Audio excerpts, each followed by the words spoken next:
ഏകദേശം വിണ്ട് കീറിയുണ്ട്. ഇതും മിക്കവാറും ഇപ്പോൾ ഇടിഞ്ഞു വീഴാനുള്ള സാധ്യതയൊക്കെ ഉണ്ട്. അപ്പോൾ ഇതിലൂടെ വരുന്നവരൊക്കെ ഒന്ന് ശ്രദ്ധിക്കുക. തലപ്പാറ ആ തോടിൻ്റെ ആ പാലെത്തുന്നതിൻ്റെ തൊട്ട് മുമ്പായിട്ടാണ്.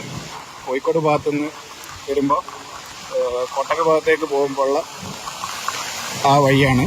ഇതിപ്പോൾ തലപ്പാറ. അരുൺ അമൃതാഥ് വിവരങ്ങളുമായി നമ്മളോടൊപ്പമുണ്ട്. അരുൺ, ഇങ്ങനൊരു വിള്ളൽ കണ്ടാൽ അത് ടാറിന്റെ വിള്ളലാണ് എന്നാണ് സാധാരണഗതിയിൽ നമ്മളൊക്കെ ആലോചിക്കുക. പക്ഷേ ഈ കൂരിയാടത്തെ പ്രശ്നം ഓർക്കുമ്പോഴാണ് ഇത് അപ്പാടെ അങ്ങ് ഇടിഞ്ഞു പോകുമോ എന്നൊരു ആശങ്ക ഉണ്ടാകുന്നത്. കാരണം ഇതേപോലെ തന്നെയാണ് ഇടിഞ്ഞിറങ്ങിപ്പോയിരിക്കുന്നത്. വലിയ അപായ സൂചന നൽകുന്നുണ്ടോ?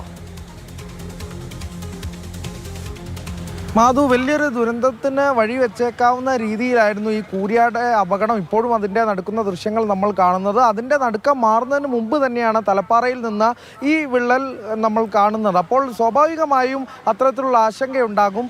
ആ റോഡിൻ്റെ ഒരു 3 കിലോമീറ്റർ മാറിയാണ്, അതായത് കൂരിയാട് നിന്ന് ഇതേ ദേശീയപാതയുടെ ഒരു 3 കിലോമീറ്റർ അകലെയാണ് ഈ തലപ്പാറ എന്ന് പറയുന്ന പ്രദേശം. സമാനമായ രീതിയിൽ മറ്റ് മേഖലകളിലും ഇങ്ങനെ വിള്ളൽ വരാൻ സാധ്യതയുണ്ടോ, ഈ റോഡ് ഇടിഞ്ഞു വീഴാൻ സാധ്യതയുണ്ടോ എന്നുള്ള ആശങ്കയൊക്കെയാണ് നാട്ടുകാർക്കിടയിൽ ഉണ്ടാകുന്നത് എന്നുള്ളത് നമുക്ക് നിസ്സംശയം പറയാൻ സാധിക്കും. അത്തരത്തിലുള്ള വലിയൊരു ആശങ്കയുടെ ഒരു സാഹചര്യമുണ്ട് എന്നുള്ളത് തന്നെയാണ്. കാരണം തലപ്പാറയിലെ പ്രശ്നം, കൂരിയാട്ടെ പ്രശ്നം നമ്മൾ കണ്ടു. അത്തരത്തിലുള്ള നിർമ്മാണ രീതി അല്ലെങ്കിൽ അശാസ്ത്രീയമായ നിർമ്മാണത്തിലെ അപാകതകളൊക്കെയാണ് ഇപ്പോൾ ചോദ്യങ്ങളാണ് ഈ ഉയർന്നിരിക്കുന്നത്.